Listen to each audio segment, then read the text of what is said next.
तो चिल्ड्रेन कैसे हैं? तो बच्चे, पिछले वीडियो में आपने डिटर्मिनेटिव के जो टाइप थे इंट्रोगेटिव एंड डेमोन्स्ट्रेटिव, उसके बारे में विस्तार से आपने जाना। अब हम उसके अगले टाइप की डिस्क्राइब करने जा रहे हैं। तो आइए हम सीखते हैं।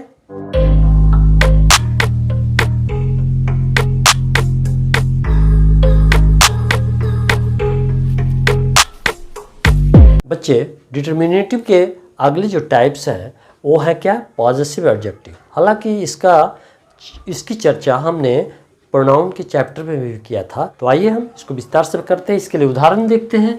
दिस इज माई बुक, यह मेरी किताब है।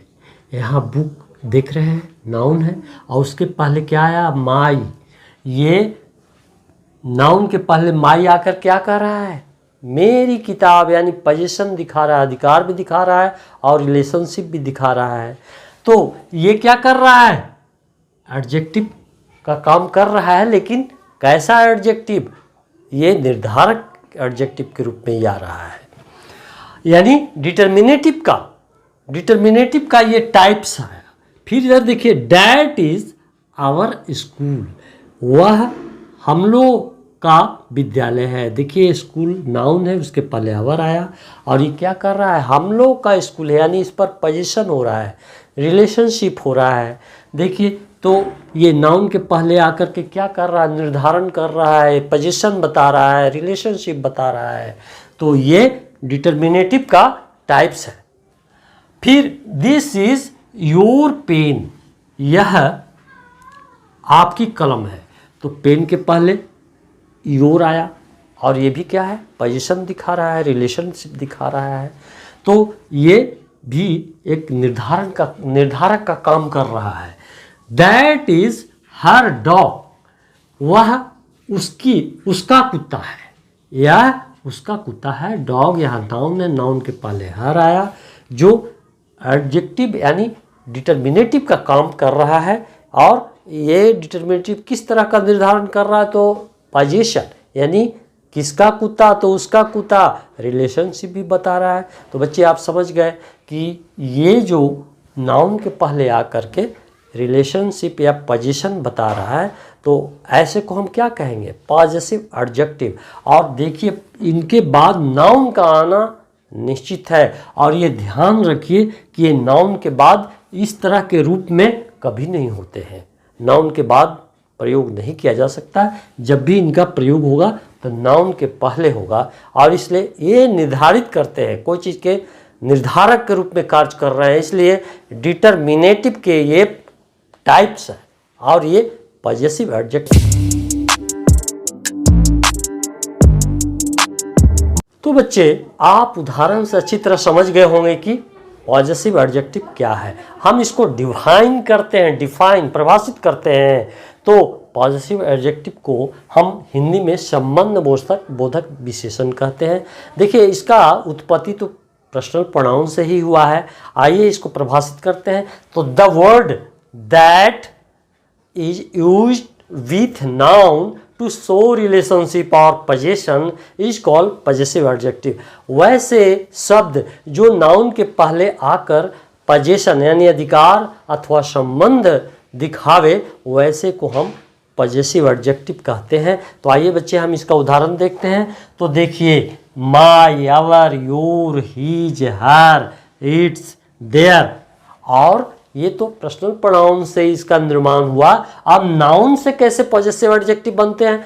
तो नाउन में आप जानते हैं, किसी भी नेमिंग वर्ड, खासकर प्रॉपर नाउन में एपोस्ट्राफी एस लगा करके हम पॉजेसिव एडजेक्टिव बना सकते हैं। जैसे रामज। अब इसको हम वाक्य से लेते हैं। This book is mine. देखिए, यहाँ कहता है कि यह किताब मेरी है। यहाँ पर माइन जो है से पॉजेसिव प्रोनाउन है। और आप देख रहे हैं कि वर्ब के बाद प्रयोग हो रहा है। लेकिन दूसरे वाक्य को देखिए, दिस इज माई बुक, इसका रूप बदल गया, यह मेरी किताब है।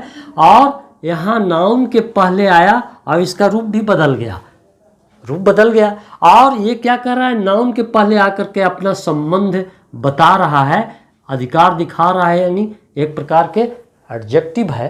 तो इसको हम पॉजेसिव एडजेक्टिव कहेंगे। देख रहे हैं ना, पॉजेसिव प्रोनाउन और पॉजेसिव एडजेक्टिव में क्या अंतर है, देख ले रहे हैं। फिर इधर देखिए, दिस इज राम्स बुक, यह राम की किताब है।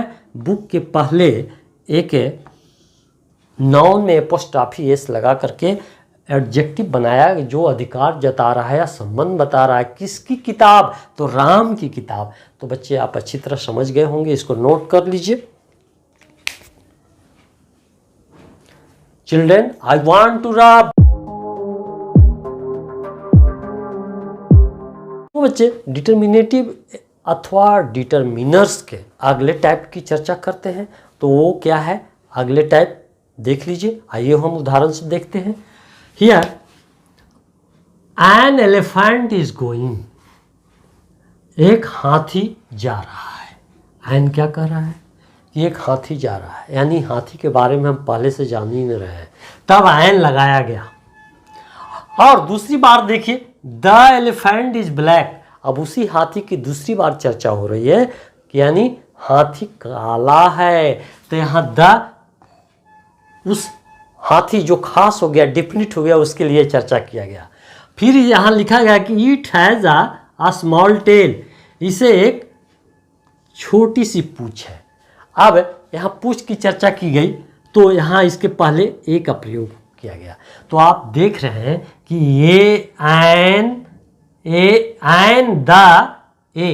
ये एक ऐसे हैं जो नाउन के पहले आ करके उसमें ये बता रहे हैं कि कौन स्पेसिफिक है, कौन जनरल है, कौन इंडेफिनिट है, कौन निश्चित है यानी डेफिनिट है। तो यहाँ पर आप जान रहे हैं कि ऐसा कौन हो सकता है, आर्टिकल हो सकता है। हालांकि आर्टिकल की चर्चा मैंने विस्तार से किया है, आप इसे आई बटन पर क्लिक करके आप देख सकते हैं। लेकिन यहाँ मैं एडजेक्टिव यानी डिटर्मिनेटिव के जो टाइप है, इसलिए उसके लिए हम इसका थोड़ा सा पार्ट रख रहे हैं। आप देखिए इसको, तो आप जान गए कि एन और ए आर्टिकल है। कैसा आर्टिकल है, इंडेफिनिट आर्टिकल है। इसका प्रयोग कब होता है, जब कोई सिमिलर नंबर काउंटेबल नाउन अनिश्चित हो, इंडेफिनिट हो, तब इसका प्रयोग किया जाता है। और द का प्रयोग कब किया जाता है, जब कोई डेफिनिट हो, निश्चित हो, तब उसके पहले प्रयोग करते हैं। यानी जो जनरल हो, इंडेफिनिट हो, तब उसके लिए क्या लगाएंगे, ए एन। और डेफिनिट हो यानी स्पेसिफिक हो, तब उसके लिए द का प्रयोग करेंगे। तो आइए आप जान गए कि हम क्या कहने जा रहे हैं। तो आइए हम इसको परिभाषित करते हैं आर्टिकल। तो बच्चे आप उदाहरण से अच्छी तरह समझ गए होंगे कि आर्टिकल क्या है। तो आर्टिकल को अब हम विशेष तरीके से परिभाषित करते हैं। तो the word that is used with noun to indicate a specific or general is called article. यानी वैसे शब्द जो नाउन के पहले आ करके ये बताते हैं कि कौन निश्चित है, कौन अनिश्चित है, तो ऐसे को हम आर्टिकल कहते हैं। आइए बच्चे हम देखते हैं कि आर्टिकल का उदाहरण भी देखते हैं। हम ये देखिए, डेफिनिट आर्टिकल को हम कौन है, तो द है। और इंडेफिनिट आर्टिकल कौन है, तो ए एन है। तो बच्चे आप अच्छी तरह समझ गए होंगे बच्चे। ऐसे इसका हम विस्तार से चर्चा तो कर चुके हैं, आप उसको अवश्य अध्ययन करिए। फिर भी कोई दिक्कत है तो आप कमेंट बॉक्स में जाइए ना, पूछिए। और बच्चे एक और आग्रह होगा कि आप अगर नए हैं तो सब्सक्राइब करना ना भूलें।